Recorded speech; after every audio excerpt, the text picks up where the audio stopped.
Hi everyone. I wanted to make a little bit of a video as a version 2 of the original one that I made, and it is based on the emergency wallet. Now, the original emergency wallet was a sort of a backup, and it came from a lot of my travels when I used to travel, and now, following the recent, let's just say, situation in the world, with a lot of travellers being stranded and a lot of criminal action and the hated T word. I wanted to talk about it from sort of my point of view, in that someone who used to travel a lot and used to spend a lot of time sort of with delayed flights and missing ships and so on. Missing ships as in missing my ferry and so on. So I wanted to do a sort of a preparation video. Now, and not everything is about the equipment. There is a lot of sort of administrational planning to a trip, to going out. So this can be a video for absolutely anyone, be it a trip outside your city to a day trip, or be it you are on holiday, or be it that you are traveling for work. Especially, I always used to see a lot of young people, and I have nothing against any other age. That's not what I'm trying to say. I'm trying to say that a lot of younger people don't have those skills. I certainly didn't have those skills, and I had to learn them because I didn't have anybody to teach me. So I just wanted to put it out there, just for sort of people who don't have the skills to be able to sort of look after themselves in sort of an administrative way. And the emergency wallet is kind of a really easy way to do it. A couple of things that I would like to mention of what you could include in your emergency wallet, and they will allow you to be able to look after yourself. Now, if you, for example, if you're abroad and if you need to sort of leave a hotel really quickly, it is it's Friday the 20th of November today, and there have been many attacks in Mali in a hotel. So with different kind of situations, and not only sort of these criminal acts that are going on, but also if you have a family emergency and you need to really get out really quickly and you don't have time to organise things, you should have a little bit of something that is pre-organized. So when you are sort of ready to travel, when you are ready to go, you don't have to think about it. You could just dig into your bag and get that out. Also, I would highly recommend that a lot of people don't like carrying a lot of things on them, so I mentioned putting it into your bag, but and my version 1, which was the Maxpedition Urban Wallet, which was my emergency wallet project, that was in my bag. Now, following a lot of research and thinking about my own experiences, I think that was my mistake. I would not advocate you to put your emergency wallet in your bag. I would definitely say put it into your jacket pocket. Now, the good thing about your jacket pocket is that your jacket will always be with you, and it's if things go south really, really badly, then obviously a wallet is not going to help you.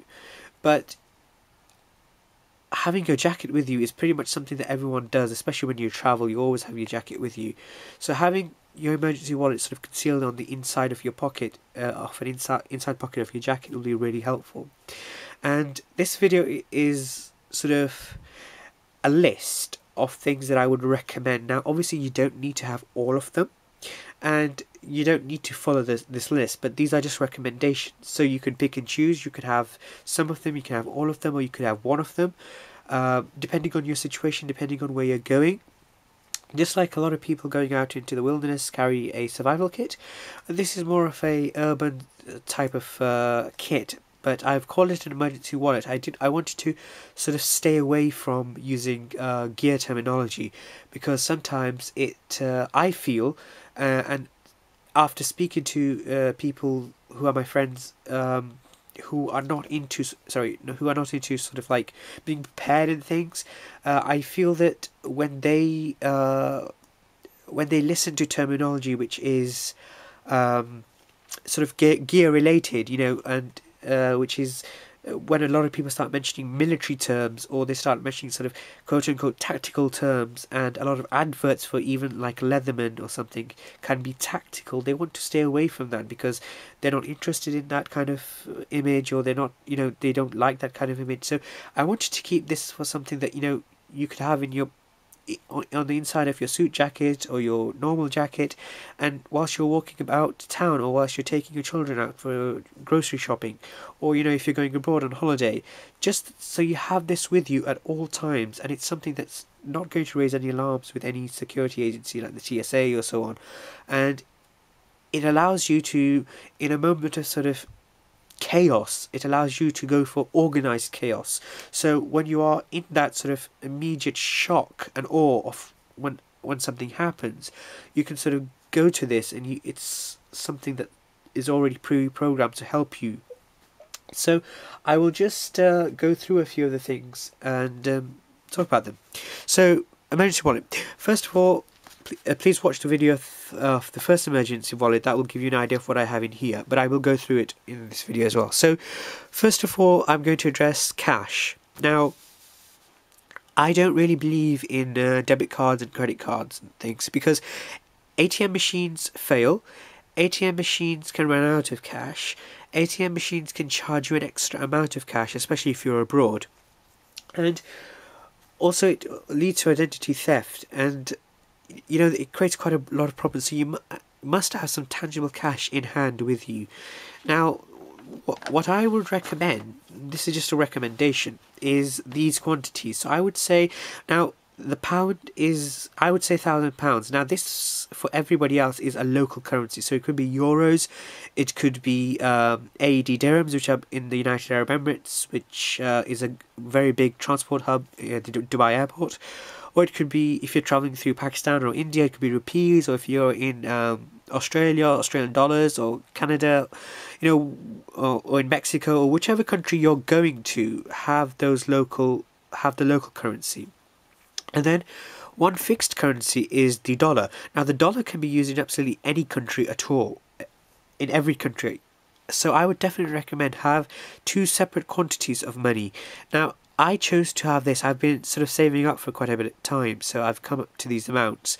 And I would definitely recommend having these in 100 bills, because they're easy to fold up, and sort of the volume won't be as big as if you had it in 20s, because these aren't for your grocery shopping. These are a real emergency item when you need to get home, or you need to pay for an upgrade to a seat, because you don't want to get the original one, you want to get the one earlier or something like that. Item number 3 is a SIM card. Now, you could register this SIM card, or you could have it unregistered. I like having it registered because then I can have some mobile services attached to it, like broadband and BBM Messenger and so on. Now, you don't have to do that. You could have it just totally unregistered.